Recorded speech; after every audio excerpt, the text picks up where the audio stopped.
People always say, ang swerte ng nanay mo sa'yo. But they don't see the nights you spend crying over a third take engineering subject habang nagbubuk ng truck para sa bahay na kailangan nyo nang iwan.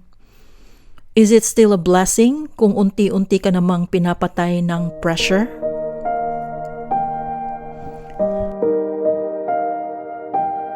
Welcome to Silip sa Buhay Pinoy, mga kwentong tahimik pero totoo. Ito ang kwento ni Maya. 6th-year engineering student na siya. Pre-board season na niya. Most students her age are just worrying about their graduation outfits. Pero si Maya, she is the primary caregiver, ang errand girl, at ang human shield ng pamilya against poverty.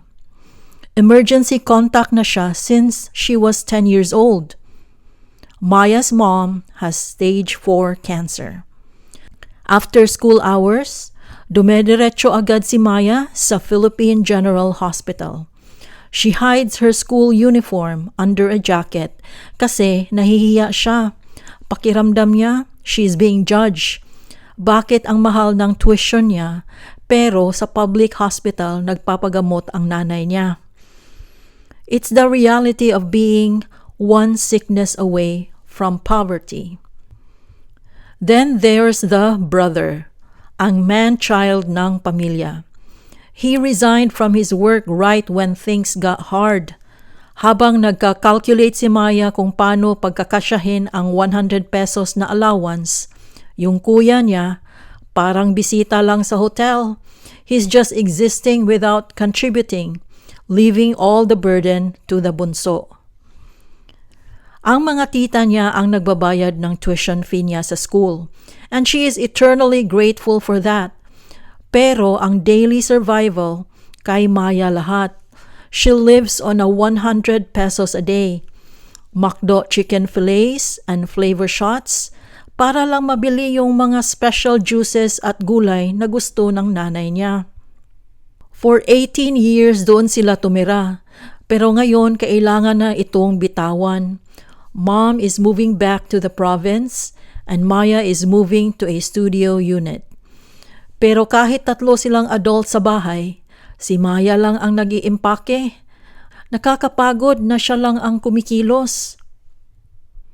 Kuya, baka naman pwedeng tulungan mo ako sa mga boxes. Malapit na yung truck. Busy ako, Maya. May inaayos ako. Diyan lang muna yan.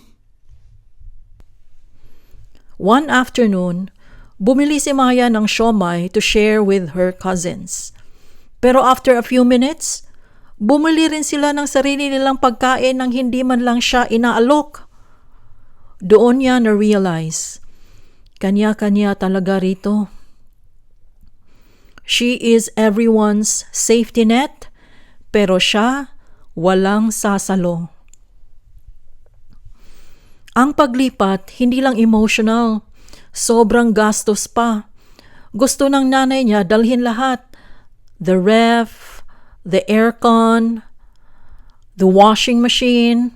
Transportation alone costs 2,000 pesos for a short drive. Ang installation ng aircon, 3,500 pesos agad. Maya's savings, simot na. Imagine solving complex thermodynamics habang sumisagaw ang utak mo tungkol sa truck bookings at deposits. Maya is at her breaking point. She's looking for a therapist na kasi feeling niya, hindi na niya kayang huminga sa ilalim ng lahat ng responsibilidad na ito. Pinilit niyang lumipat nitong Saturday. Why? Because it's her birthday.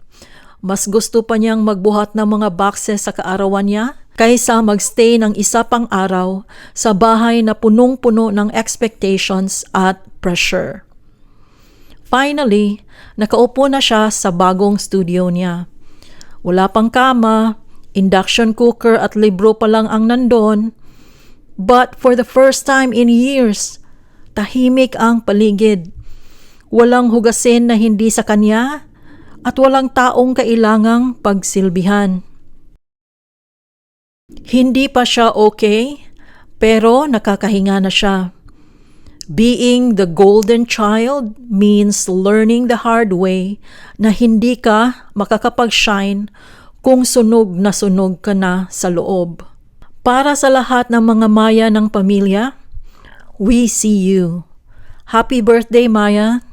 Sana ito na ang taon na mapili mo naman ang sarili mo.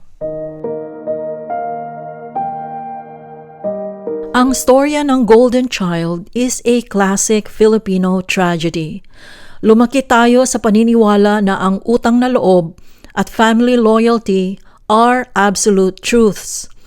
Pero there is a very thin line between being a responsible child and being an enabler of a toxic system. To navigate this, kailangan nating yakapin ang guilt of the good child. Kapag nagsimula ka ng humindi sa kuya mong batugan o sa nanay mong demanding, sasabihan ka nilang walang utang na loob. Let them say it. It's the price of your peace. Mature responsibility isn't about carrying the whole world on your shoulders. It's about knowing which burdens aren't yours to lift.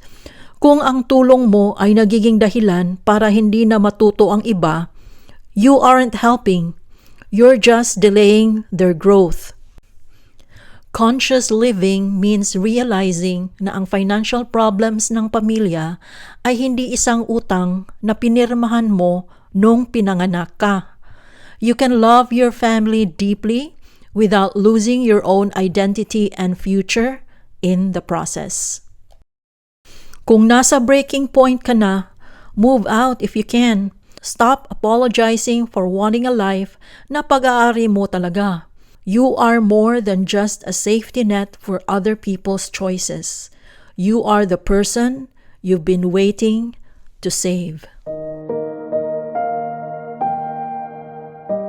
Kung may naranasan kayong ganito, hindi kayo nag-iisa. Sana may nakuha kayong kahit konting insight or reflection mula sa videong ito.